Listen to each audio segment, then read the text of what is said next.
নমস্কাৰ সকলোকে স্বাগতম জনাইছো আসাম কেৰিয়াৰ পইণ্ট ইউটিউব চেনেলটোলৈ বন্ধুসকল আজিৰ ভিডিঅ'টোত আমি আপোনালোকৰ আগন্তুক অনুষ্ঠিত হ'ব লগা ইণ্ডিয়ান আৰ্মি অগ্নিবীৰ এক্সামৰ বাবে সহায়ক হোৱাকৈ আন এটা মেথছৰ ক্লাছ লৈছো তো এই ক্লাছটোত আমি কিছুমান ইম্পৰ্টেন্ট আৰু শৰ্ট ট্ৰিক্সৰ সহায়ত আপোনালোকক কোৱেশ্যনখিনি কৰাই দিবলৈ চেষ্টা কৰিম যাতে এক্সামত গৈ এনে ধৰণৰ কোৱেশ্যন যদি আপোনালোকৰ পৰীক্ষাত আহে খুব কম টাইমৰ ভিতৰত আপোনালোকে সলভ কৰি দিব পাৰে A bus travels from A to B at a speed of 80 km per hour in 5 hours. It returns from B to A in 8 hours. What is the returning speed of the bus? ভালদৰে প্ৰশ্নটো পঢ়ি চাব তাৰ পিছত আপোনালোকে কোৱেশ্যনটো কৰিবলৈ যাব ঠিক আছে এখন বাছে 80 কিলোমিটাৰ প্ৰতি ঘণ্টা বেগেৰে এ পৰা গৈ 5 ঘণ্টাৰ মূৰত বি পাই গৈ কোৱেশ্যনটো পঢ়ি আপোনালোকে ডায়াগ্ৰাম টাইপত বস্তুটো বুজিবলৈ চেষ্টা কৰিব ঠিক আছে ধৰক এটো এটা এ পজিশন আছে এটো এটা বি পজিশন আছে ঠিক আছে তো এৰ পৰা এখন বাস গৈছে বি লে ঠিক আছে যাওতে কিমান স্পিডত গৈছিলে 80 kilometre per hour 80 kilometre per আৱাৰত গৈছে আৰু কিমান টাইম লাগিলে যাওতে 5 ঘণ্টা লাগিলে হল এতিয়া কৈছে যে ই 8 ঘণ্টাত বিৰ পৰা এলৈ উভতি আহিলে বিৰ পৰা বাসখন আকৌ এলৈ উভতি আহিলে আৰু উভতি আহোতে লাগিলে কিমান ঘণ্টা 8 ঘণ্টা লাগিলে এতিয়া হদিছে যে আমাক বাসখনৰ উভতি অহাৰ বেগ কিমান তো এতিয়া আপোনালোকে কেনেকৈ উলিয়াব সো তাৰ কাৰণে সিম্পল একদম সহজভাৱে আপোনালোকে বস্তুটো বুজি ল'ব এতিয়া চাওক 80 কিলোমিটাৰ স্পিডত গৈছিলে আৰু যাওতে লাগিলে কিমান ঘণ্টা 5 ঘণ্টা এতিয়া চাওক এক ঘণ্টাত কিমান কিলোমিটাৰ গল 80 কিলোমিটাৰ সো 5 ঘণ্টাত কিমান কিলোমিটাৰ যাব 5 ঘণ্টাত যাব 5 পূৰণ 80 5 পূৰণ 80 কৰিলে যাব 8 5 40 400 কিলোমিটাৰ সো এৰ পৰা বিৰ ডিসটেন্সটো কিমান হৈ গলগে এৰ পৰা বিৰ ডিসটেন্সটো হৈ গলগে 400 কিলোমিটাৰ ঠিক আছে এটো বুজি পালে এৰ পৰা বিৰ ডিসটেন্সটো হৈ গলগে 400 কিলোমিটাৰ হল এতিয়া মই বাকিখন মুছি দিছো চাই লব এৰ পৰা বিৰ ডিসটেন্সটো হৈ গলগে 400 কিলোমিটাৰ হল একদম ভালকে বুজিবলৈ চেষ্টা কৰিব এতিয়া আহোতে কিমান ঘণ্টা লাগিলে চাওক আহোতে লাগিলে 8 ঘণ্টা এইটো ইয়াত লিখা আছে ই 8 ঘণ্টাত বিৰ পৰা এলৈ উভতি আহিলে তো বিৰ পৰা এলৈ আহোতে লাগিলে কিমান ঘণ্টা 8 ঘণ্টা আৰু টোটাল ডিসটেন্সটো কিমান আছিল 400 কিলোমিটাৰ সো চাওক 8 ঘণ্টাত যদি 400 কিলোমিটাৰ কভাৰ কৰিলে তো 1 ঘণ্টাত কিমান কিলোমিটাৰ কভাৰ কৰিব সো 408 কি 408 হৰণ কৰি দিয়ক তেতিয়াতো স্পিড ওলাই যাব না ঘণ্টাত কিমান স্পিড গল সো 8 যদি আমি 400 হৰণ কৰো 8 5 গুণ 40 এফালে 0 50 কিলোমিটাৰ পাৰ আৱাৰ হল এটো আমাৰ স্পিড আছিল 50 কিলোমিটাৰ 1 ঘণ্টাত গল 50 kilometre so 50 kilometre per hour হ'ব অপচন বি টো হৈ যাবগে আমাৰ কাৰেক্ট আনসাৰ অপচন বি টো হৈ যাবগে কাৰেক্ট আনসাৰ ঠিক আছে বি 50 কিলোমিটাৰ আছে সো অপচন বি টো হৈ যাগল কাৰেক্ট আনসাৰ আশা কৰিছো বুজি পাইছে যদি বুজি পোৱা নাই আপোনালোকে কমেন্টত জনাবচোন আমি আকৌ নেক্সট লাগিলে বুজাই দিম তো চাও নেক্সট কোৱেশ্যনটো কি দিছে A dog runs at a speed of 36 km per hour. How many minutes does it take to travel 3 km? এটা কুকুৰে 36 কিলোমিটাৰ প্ৰতি ঘণ্টা বেগত দৌৰে 3 কিলোমিটাৰ যাত্ৰা কৰিবলৈ তাক কিমান মিনিট সময় লাগিব এতিয়া চাওক প্ৰতি ঘণ্টাত দৌৰে কিমান কিলোমিটাৰ 36 কিলোমিটাৰ বা আমি এটো এনেকৈ ক'ব পাৰো যে 36 কিলোমিটাৰ যাবলৈ কিমান সময় লাগে 1 ঘণ্টা হয়নে নহয় 36 কিলোমিটাৰ যাবলৈ লাগে 1 ঘণ্টা এতিয়া ঘণ্টাটোক আমি মিনিটলৈ নিব লাগিব যেহেতু আমাক প্ৰশ্নটো মিনিটত দিছে সো আমি ক'ব পাৰো যে 36 কিলোমিটাৰ যাবলৈ সময় লাগে আমাক 60 মিনিট হয়নে নহয় 60 মিনিট বস্তুটো ভালকে চাব 36 কিলোমিটাৰ যাবলৈ আমাক সময় লাগে 60 মিনিট 60 মিনিট মানে হৈছে 1 ঘণ্টা একদম সিম্পল কথা 1 ঘণ্টাটোৱে 60 মিনিট আমি লিখিব পাৰো সো 1 কিলোমিটাৰ যাবলৈ আমাক কিমান সময় লাগিব হেতু চাওকচোন 1 কিলোমিটাৰ যাবলৈ সময় লাগিব 60 36 ৰে হৰণ কৰিলে যিমান পাব হিমান হল 1 কিলোমিটাৰ যাবলৈ সময় লাগিব 60/36 মিনিট হৈছে নে এতিয়া আমাক খুদিছে যে 3 কিলোমিটাৰ যাত্ৰা কৰিবলৈ তাক কিমান সময় লাগিব সো 3 কিলোমিটাৰ যাবলৈ তাক সময় লাগিব 60 তলত 36 পূৰণ 3 কৰি দিয়ক মই আকৌ এবাৰ কৈ দিছো ভালকে চাই লব 36 কিলোমিটাৰ যাবলৈ সময় লাগে 1 ঘণ্টা বা 1 ঘণ্টাটোকে আমি লিখিলো 60 মিনিট 36 কিলোমিটাৰ যাবলৈ সময় লাগিলে 60 মিনিট বুজি পালানে তাৰ পিছতে আমি দেখিলো 1 কিলোমিটাৰ যাবলৈ কিমান সময় লাগিব সো 1 কিলোমিটাৰ যাবলৈ আমি দেখিছো যে 60/36 যদি আমি কৰো তেতিয়া ওলাই যায় হেতু যাব 1 কিলোমিটাৰ যাবলৈ লগা সময় এতিয়া আমি 3 কিলোমিটাৰ যাবলৈ কিমান সময় লাগিব তো হেতু আমি 60/36 ৰ লগত 3 টো পূৰণ কৰি দিলে ওলাই যাবগে ঠিক আছে এতিয়া আমি এটো যদি কৰো এটো যদি কটাকটি কৰো কিমান হ'ব চাওক এটো যদি আমি কটাকটি কৰো 3 এ 36ক যাব 12 বাৰ 12 এ 60ক যাব 5 বাৰ 5 12 60 হয় সো 3 কিলোমিটাৰ যাবলৈ আমাক সময় লাগিব 5 মিনিট 5 মিনিট সময় লাগিব বুজি পালানে এটো হৈ গলগে আনসাৰ অপচন এটো সি আছে বাৰু এটো খেলিমিলি হৈছে অপচনটো অলপ চাব 5 মিনিট সময় আমাক লাগিব অপচন গুটেকিটা এস হৈছিলে সৰি এটো আমাৰ প্ৰিন্টিংত মিস্টেক হৈছে তো এ বি সি ডি এনেকা হ'ব লাগিছিলে এটো বি ধৰক এটো সি ধৰক এটো ডি ঠিক আছে তো 5 মিনিট সময় আমাক লাগিব অপচন কিটালে না যাব আপোনালোকে কোৱেশ্চনটো যদি বুজি পাইছে তেতিয়া এটা কমেন্টত ইয়েস লিখি জনাই দিব তেতিয়া আমি বুজিম যে আপোনালোকে বুজি পাইছে তো আমি আগবাঢ়ো নেক্সট কোৱেশ্চনটো লেতিয়া নেক্সট কোৱেশ্চনটো কি দিছে সক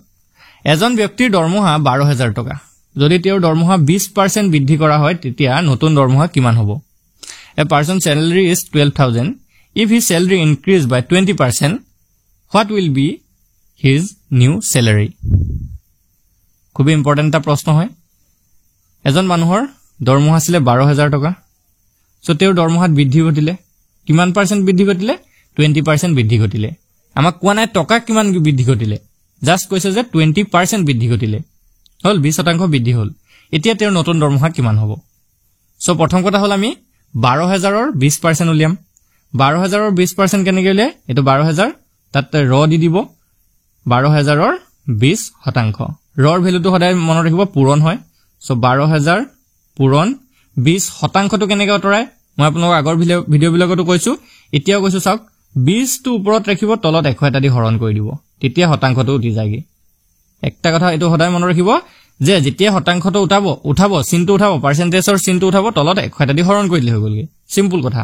এতিয়া 100 দুটা শূন্য কাটি দিলো এফালে 12000 ৰ পৰা দুটা শূন্য কাটি দিলো থাকিলে 120 আৰু পূৰণ 20 120 আৰু 20 যদি পূৰণ কৰে 2 বাৰং 24 আৰু দুটা শূন্য 2400 টকা কি হল বাহিলে ঠিক আছে 2400 টকা বাহি গল এতিয়া 2400 টকা যদি বাহিলে তেওঁৰ নতুন দৰমহাটো আমাক খুদিছে ন আগৰ দৰমহা আছিল 12000 টকা এতিয়া বাহিলে 2400 টকা সো 12000 লগত 2400 যোগ কৰি দিয়ক এটো 0 0 4 2 2 4 1 14400 টকা 14400 অপচনত আছে নেকি চাওকচোন অপচন বি ত আছে অপচন বি টো হৈ যাবগে শুদ্ধ উত্তৰ 14400 তে বুজি পাইছে চাগে তো আগবাঢ়ো আমি এতিয়া নেক্সট কোৱেশ্চনটোলে নেক্সট কোৱেশ্চনটো কি দিছে চাওক এজন ব্যক্তি এটা স্থানলৈ 4 কিলোমিটাৰ পাৰ আৱাৰ বেগত যায় আৰু 16 কিলোমিটাৰ পাৰ আৱাৰ বেগত ঘূৰি আহে এই সম্পূৰ্ণ যাত্ৰাটোত তেওঁৰ গড় বেগ কিমান এতিয়া এই কোৱেশ্চনটো এটা ইম্পৰ্টেন্ট হয় a person goes to a place at 4 kilometre per hour and returns at 16 kilometre per hour what was his average speed during in this entire journey তো ইয়াতো এটা কথা আহি যায় তো আপোনালোকৰ এটা সূত্ৰ ইয়াত মনত ৰাখিব লাগিব সাপোজ এ আৰু এটো বি আছে এৰ পৰা কোনোবা এজন ব্যক্তি গৈছে বি লৈ ধৰক x কিলোমিটাৰ পাৰ আৱাৰত আৰু আহুতে y কিলোমিটাৰ পাৰ আৱাৰত ঘূৰি আহিছে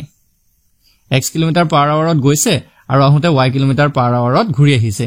এই সম্পূৰ্ণ যাত্ৰাটোত তেওঁৰ যদি গড় বেগ উলিয়াব দিয়ে বা এভাৰেজ স্পিড উলিয়াব দিয়ে তেতিয়া সূত্ৰটো হৈছে এটো 2xy ডিভাইডেড বাই x প্লাস y এই সূত্ৰটো আপোনালোকে মনত ৰাখি থব আমি ডেইলি ভিডিওত এই কোৱেশ্চন এনেকুৱা ধৰণৰ এটা কোৱেশ্চন ৰাখিছো কাৰণ এনেকুৱা ধৰণৰ এটা কোৱেশ্চন আপোনালোকৰ সিওৰ আহে মানে সো একদমে মনত ৰাখিব এটো সূত্ৰ ইম্পৰ্টেন্ট হয় হল 2xy ডিভাইডেড বাই x প্লাস y তো x টো কলৈ নহয় x টো যেটো যাত্ৰা যাবলে যেটো যাত্ৰা মানে স্পিড থাকিব হেতু আৰু আহাৰ যেটো স্পিড হ'ব হেতু হ'বগে y সো ইয়াতে যদি আমি চাও x আৰু y কি হ'ব ইয়াতে x হ'বগে 4 আৰু y হ'বগে 16 তো সূত্ৰটো আছিল 2xy ডিভাইডেড বাই x প্লাস y মানে কি হ'ব 2 পূৰণ 4 পূৰণ 16 আৰু তলত 4 যোগ 16 তে 4 আৰু 16 যদি যোগ কৰো 2 পূৰণ 4 পূৰণ 16 4 আৰু 16 যোগ কৰিলে তো যাব 20 4 এ যদি 20ক কাটে 5 বাৰ যাব তেতিয়া আমাৰ ওপৰত থাকি গলগে 2 16 32 তলত থাকি গলগে 5 32 আৰু 5 এটা 32ক 5 এ হৰণ কৰিব লাগিব যেটো কাটা কাটি না যায় সো 32ক আমি 5 এ হৰণ কৰি চাওঁচোন কিমান ওলাই 5 6 গুণ 30 পইণ্ট দিয়াৰ লগে লগে 2 টো নামি আহিলে 2 টো নামৰ পিছত পইণ্ট দিলো এটো হৈ গলগে 20 5 4 গুণ 20 হৈ গলগে না 0 ওলালে 6.4 6.4 আছে না অপচন বিত আছে অপচন বিত হৈ গলগে শুদ্ধ উত্তৰ ঠিক আছে অপচন বিত হৈ যাব শুদ্ধ উত্তৰ 6.4 কিলোমিটাৰ পাৰ আৱাৰ ঠিক আছে বুজি পাইছে এতিয়া আমি নেক্সট কোৱেশ্চনটো লাগবঢ়ো নেক্সট কোৱেশ্চনটো কি দিছে চাওক David obtained 76, 65, 82, 67 and 85 marks out of 100 in English, mathematics, physics, chemistry and biology. What are his average marks? David ইংৰাজী গণিত পদাৰ্থ বিজ্ঞান ৰসায়ন বিজ্ঞান আৰু জীৱ বিজ্ঞানত এখৰ ভিতৰত ক্ৰমে 76 65 82 67 আৰু 85 নম্বৰ পালে এটা তাৰ গড় নম্বৰ কিমান হ'ব তো গড় উলিওৱাটো এটা খুব ইম্পৰ্টেন্ট বস্তু হয় মই আপোনাক প্ৰথমতে কেটামান সংখ্যাৰ গড় উলিয়াবলৈ শিকাই লৈছো কেনেকৈ প্ৰথমতে উলিয়াব সো বেসিকৰ বস্তুটো অলপ জানি লওক ধৰক দুটা বা তিনটা সংখ্যা আছে ধৰক সাপোজ 1 আছে 2 আছে আৰু 3 আছে এই সংখ্যা কেইটাৰ যদি গড় উলিয়াব দিয়ে তো কি কৰিব চাওক 1 + 2 + 3 আৰু ডিভাইড কৰি দিব 3 এ এতিয়া আমি ডিভাইড টু 3 এ কেলে কৰিলো ইয়া তিনটা নম্বৰ আছে কাৰণে 1 এটা 2 এটা 3 এটা হল তো তিনটা নম্বৰ আছে কাৰণে 3 এ ডিভাইড কৰিলো সো 3 2 5 1 6 আৰু তলত 3 6 1 3 যাব 2 সো 1 2 আৰু 3 ৰ গড় হৈ গলগে 2 হলনে বুজি পাইছে আৰু এটা আমি উদাহৰণ লওঁ সাপোজ সংখ্যা আছে কেটামান ধৰক 5 আছে 15 আছে আৰু 12 আছে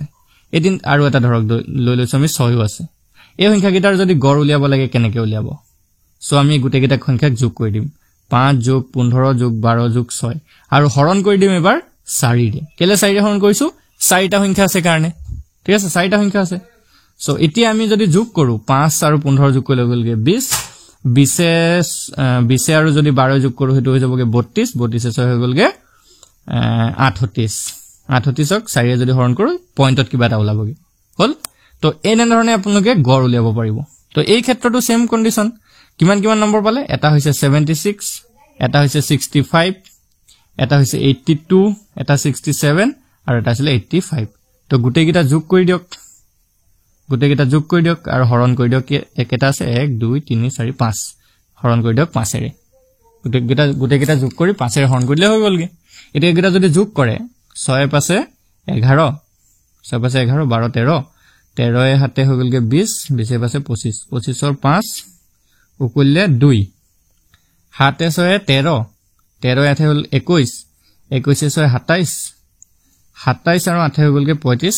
36 37 375 আৰু তলত 5 এটা 375 ক 5 এ হৰণ কৰিলে ওলাই গৈ যাব আমাৰ আনসাৰটো 5 7 গুণ 35 নামিলে 2 5 25 5 5 গুণ 25 হল ওলালে 75 আমাৰ আনসাৰটো ওলাই গলগে 75 গড়টো হৈ যাব 75 অপচন কোনটোত আছে চাওক অপচন এতে আছে তো অপচন এটো হৈ যাবগে শুদ্ধ উত্তৰ ঠিক আছে বুজি পাইছে আশা কৰিছো তো আজি এইকেইটা কোৱেশ্চনে আমি আলোচনা কৰিলো তো আপোনালোকৰ যদি কোৱেশ্চন কেইটা ভাল লাগে যদি বুজি পাইছে আপোনালোকে ভিডিওটো লাইক কৰি দিব চেনেলটো সাবস্ক্ৰাইব কৰি লব এনে ধৰণৰ ভিডিও আপোনালোকে এটা ডেইলি পাই থাকিব আৰু যদি কোৱেশ্চন কেইটা বুজি পোৱা নাই তেনেহলে কমেন্টত জনাই দিয়ক আমি ইয়াৰ নেক্সট ভিডিওত আকৌ আপোনালোকক ভালদৰে বুজাবলৈ চেষ্টা কৰিম ধন্যবাদ